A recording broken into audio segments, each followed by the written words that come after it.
Alright guys, good morning. I want you to go ahead and get your notebook out and write this table down. This is the first part of your warm-up for today.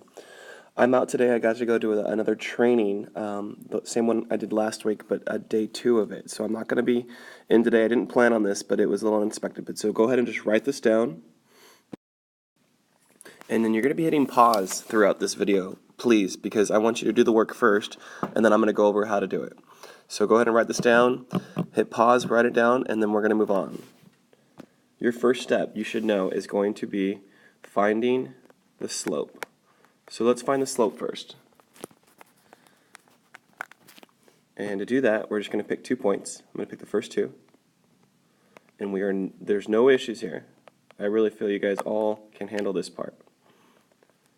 And this is half the problem pretty much. Now, x, y, we're going to go y minus y,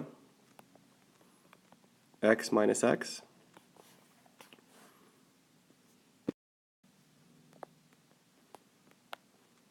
War and Peace. It's going to be war on both sides. I'm going to get -4 over -1. And we all know that looks weird. We have 2 negatives.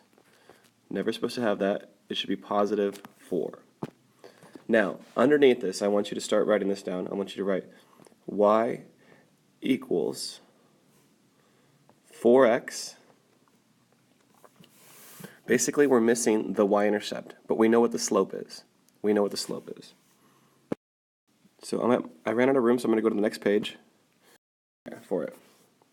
Rewrite it here. Y equals, and literally the next problem, I'm going to have you do it this way. So you found the first piece of information. It's 4.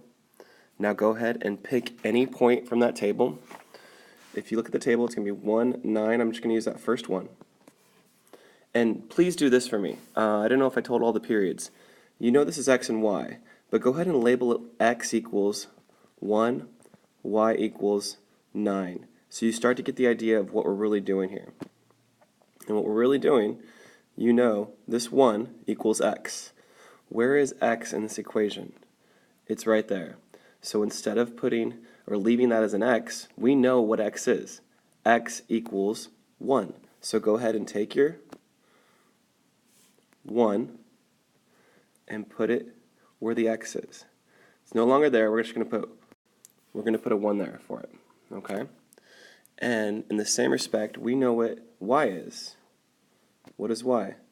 It is 9. We're going to put a 9 here. So stay with me, guys. We're going to put our 9 here. 9's going to go right here. Okay. Now I want you to read this sentence for me.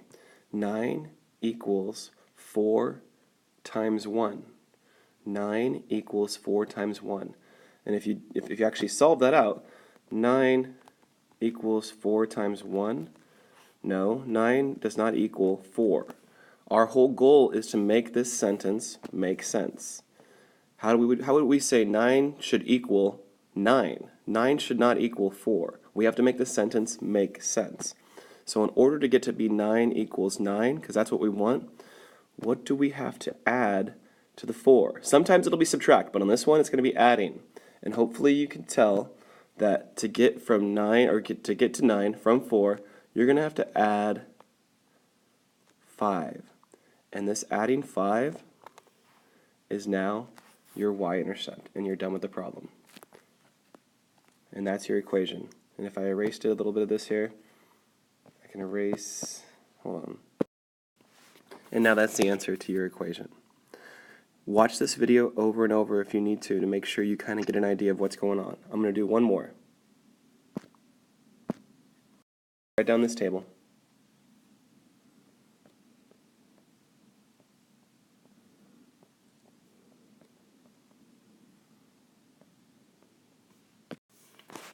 So again, first step, push pause and find the slope for me. And when you do that, I'm going to write this out here. So you have this here.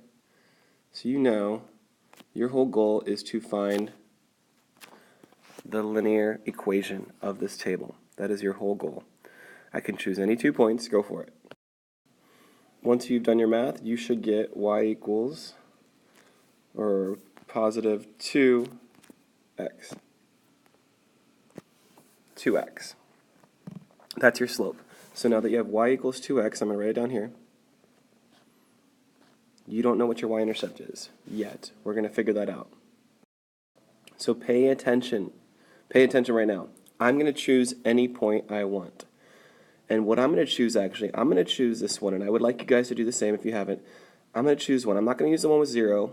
I could use any point and get the same answer. Every point will give me the same answer. And we're going to go over that tomorrow more in detail. So I'm going to use 3, 2. 3, 2. And I know it's an x and a y. Now go ahead and write x equals 3, y equals 2. For this point, those are the values. Now, when you see this, x equals 3, you're going to put that 3 right there, okay? And I'm going to show you how I'm just going to literally just cross out this x, and I'm going to put a 3 in its place, okay? And then the same idea with y, I'm going to cross out y. Well, what do I know y equals? Well, y equals 2. It tells me in the point. Now, read this sentence. 2 equals 2 times 3. Does 2 equal 2 times 3? What should 2 equal? 2 should equal 2. But in this sentence, it doesn't. It says 2 equals 2 times 3. That's interesting. As I write this down, we know 2 times 3 is what? And I'm going to erase this a little, or actually move this down. 2 equals 2 times 3. I'm actually going to move it up here. 2 equals 2 times 3. And I'm going to put that space there. Again, we're going to find out what our y-intercept is right now. So 2 equals, what's 2 times 3? 6. 2 does not equal 6. 2 does not equal 6. We want to get to where it says 2 equals 2. 2 equals 2. That's what we want to get to. How do we do that? From 6? How do we get from 6 down to 2? We have to go down. We're not adding anything. The last one we added something. For this one, we're going to go ahead and go from 6. If we subtract, how do we get to 2? 6 minus 4. So negative 4 is now our final part of our puzzle. And that's our answer. Okay? Do the best you can today. Watch these videos again for help. Okay, guys? I'll see you tomorrow.